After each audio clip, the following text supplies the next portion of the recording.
Ah yes, Vice Project Doom. Here's a game that always intrigued me, but having a huge backlog and being a lazy piece of crap, I never really got around to it, until recently. Developed by ACOM and published by Sammy, Vice Project Doom was released on the Nintendo Entertainment System in North America on November 15th of 1991. The story of Vice Project Doom is interesting. Essentially, a company named the Beta Corp is secretly being operated by a race of aliens. The company, or aliens, developed a substance that's referred to as gel. While being used as food for the aliens, unfortunately it's become an addictive substance for the humans, and it's being sold illegally in the underworld almost as if it's drugs. This gel has awful side effects to humans, and you are now being sent in to investigate the Beta Corp, as well as the disappearance of your partner Reese. So yeah, the story is interesting, and it takes a lot of twists and turns, and there's cutscenes to boot, so enjoy. Vice Project Doom is a side-scrolling action platformer that also varies its gameplay with driving and shooting stages. It's pretty cool. I really like when games combine genres.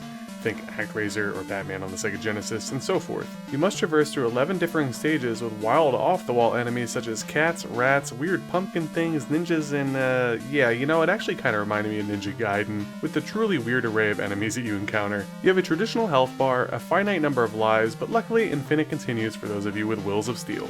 At your disposal to vanquish these enemies is a laser whip, a .44 Magnum, and some M24 stick grenades. You'll find yourself using mostly the whip and the Magnum throughout the levels, and some bosses are going to require your brain to filter through which weapon will be most effective. You're able to collect healing meats and health aids, ammo for your sub-weapons, and coins that eventually give you extra lives for each 100 collected.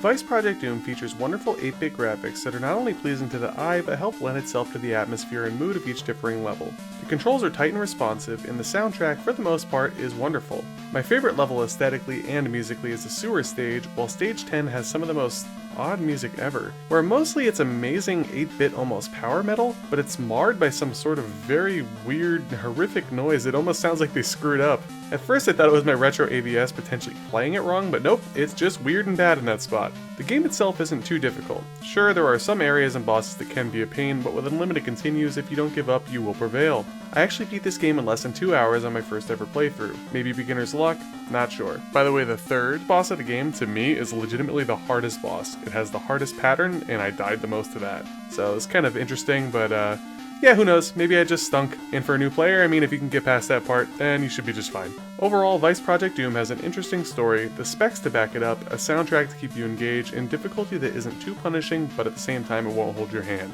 This is an 8-bit classic through and through. I give Vice Project Doom a solid 8.5 out of 10, and I highly recommend that you give this one a go.